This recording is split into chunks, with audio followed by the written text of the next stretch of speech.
राधे राधे दोस्तों, कैसे हैं आप सब। हमारे YouTube चैनल में आपका स्वागत है। दोस्तों, आज की इस वीडियो में हम आपको अनंत चतुर्दशी की कथा और महत्व बताएंगे।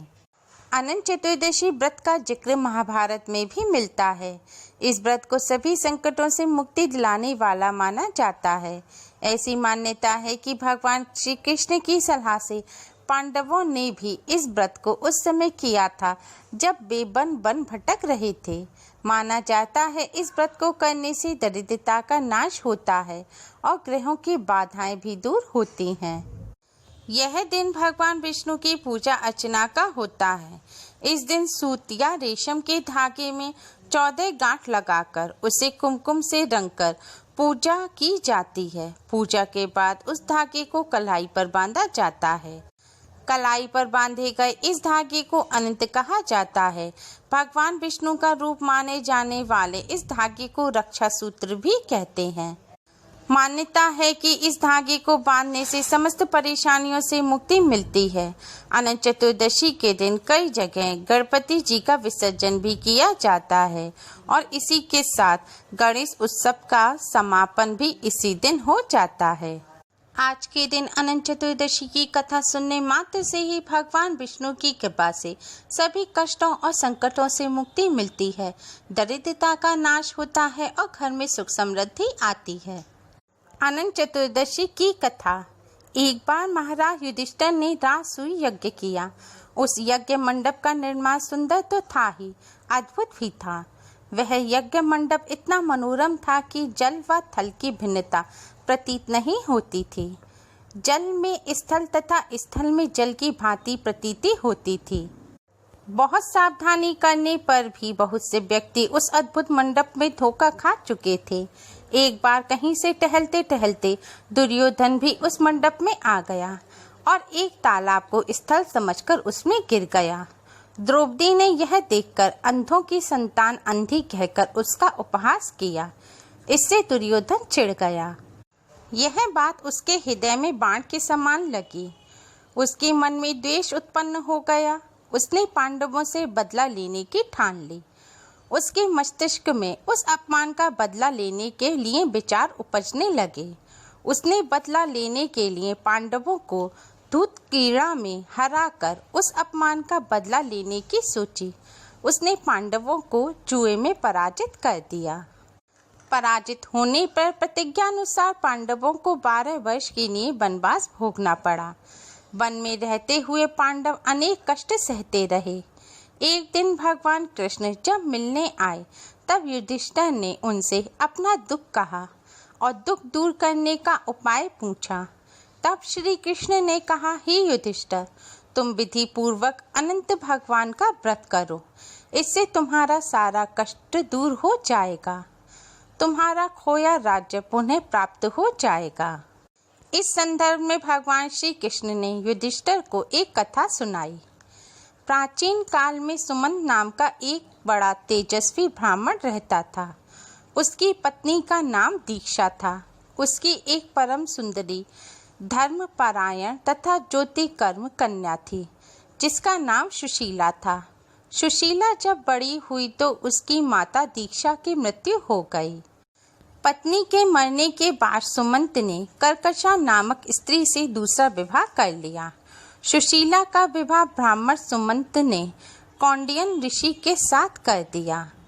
विदाई में कुछ देने की बात पर कर्कशा ने दामाद को कुछ ईंटें और पत्थरों के टुकड़े बांधकर दे दिए। कौंडिन्य ऋषि दुखी हो अपनी पत्नी को लेकर अपने आश्रम की ओर चल दिए, परंतु रास्ते में ही रात हो गई। वे नदी तट पर संध्या करने लगे। सुशीला ने देखा वहां पर बहुत सी स्त्रियां सुंदर वस्त्र धारण कर किसी देवता की पूजा कर रही थीं। सुशीला के पूछने पर उन्होंने विधि पूर्वक अनंत व्रत की महत्ता बताई। सुशीला ने वहीं उस व्रत का अनुष्ठान किया और 14 गांठों वाला डोरा हाथ में बांधकर ऋषि कौंडिन्य के पास आ गए। कौंडिन्य ऋषि ने सुशीला से डोरे के बारे में पूछा तो उसने सारी बात बता दी। उन्होंने डोरे को तोड़कर अग्नि में डाल दिया। इससे भगवान अनंत जी का अपमान हुआ। परिणामतः ऋषि कौंडिन्य दुखी रहने लगे। उनकी सारी संपत्ति नष्ट हो गई। इस दरिद्रता का उन्होंने अपनी पत्नी से कारण पूछा तो सुशीला ने अनंत भगवान का डोरा जलाने की बात कही। पश्चाताप करते हुए ऋषि कौंडिन्य अनंत डोरे की प्राप्ति के लिए वन में चले गए। वन में कई दिनों तक भटकते भटकते निराश होकर एक दिन भूमि पर गिर पड़े। तब अनंत भगवान प्रकट होकर बोले, हे कौंडिन्य, तुमने मेरा तिरस्कार किया था, उसी से तुम्हें इतना कष्ट भोगना पड़ा। तुम दुखी हुए, अब तुमने पश्चाताप किया है। मैं तुमसे प्रसन्न हूँ। अब तुम घर जाकर विधि पूर्वक अनंत व्रत करो। 14 वर्ष पर्यंत व्रत करने से तुम्हारा दुख दूर हो जाएगा। तुम धन्य धान्य से संपन्न हो जाओगे। कौंडिन्य ने वैसा ही किया और उन्हें सारे कलेशों से मुक्ति मिल गई। श्री कृष्ण की आज्ञा से युधिष्ठिर ने भी अनंत भगवान का व्रत किया, जिसके प्रभाव से पांडव महाभारत के युद्ध में विजयी हुए तथा चिरकाल तक राज्य करते रहे। आज के दिन अनंत चतुर्दशी की कथा सुनने मात्र से ही भगवान श्री हरि विष्णु की कृपा से सभी कष्टों संकटों से मुक्ति मिलती है, दुख दरिद्रता दूर होते हैं। दोस्तों, हिंदू पंचांग के अनुसार भाद्रपद मास की शुक्ल पक्ष की चतुर्दशी तिथि को अनंत चतुर्दशी का पर्व मनाया जाता है। कहते हैं कि जो व्यक्ति इस दिन भगवान विष्णु के अनंत रूपों की आराधना करता है, उसकी सभी मनोकामनाएं पूरी होती हैं। इस दिन भगवान विष्णु जी के अनंत स्वरूपों के पूजन का विधान है। भगवान विष्णु के भक्त इस दिन व्रत भी रखते हैं। कहा जाता है इस दिन व्रत कर विष्णु जी के अनंत रूपों का स्मरण करने से भगवान विष्णु की कृपा मिलती है। अनंत चतुर्दशी की पूजा में अनंत सूत्र भी बांधा जाता है। अनंत चतुर्दशी के दिन सुबह जल्दी उठकर स्नान करके पवित्र हो जाएं। पूजन स्थल की सफाई कर उसे गंगा जल से पवित्र करें। पूजन स्थल पर एक चौकी लगाएं। चौकी पर एक पीले रंग का कपड़ा बिछाएं। कपड़े पर कुमकुम से स्वास्तिक बनाएं।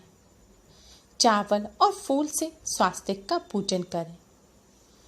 चौकी पर भगवान विष्णु जी की प्रतिमा विराजमान करें। पहले भगवान विष्णु जी को पंचामृत से स्नान कराएं।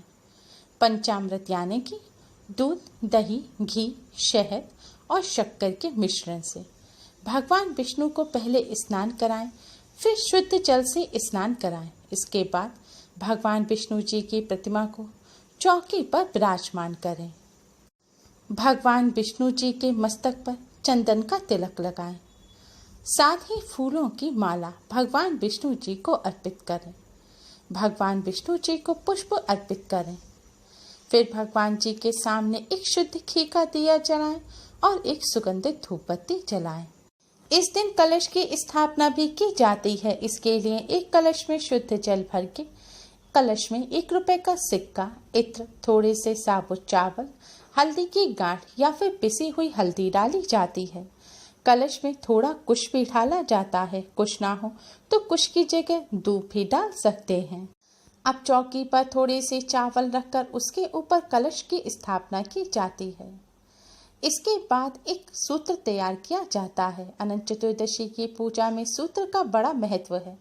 यह अनंत सूत्र शुद्ध रेशम या कपास के सूत के धागे को हल्दी, केसर रोली में रंगकर इस धागे में 14 गांठ लगाई जाते हैं। फिर इस धागे को भगवान विष्णु जी के सामने रखकर धागे का पूजन किया जाता है। धागे पर सबसे पहले गंगा जल छिड़का जाता है।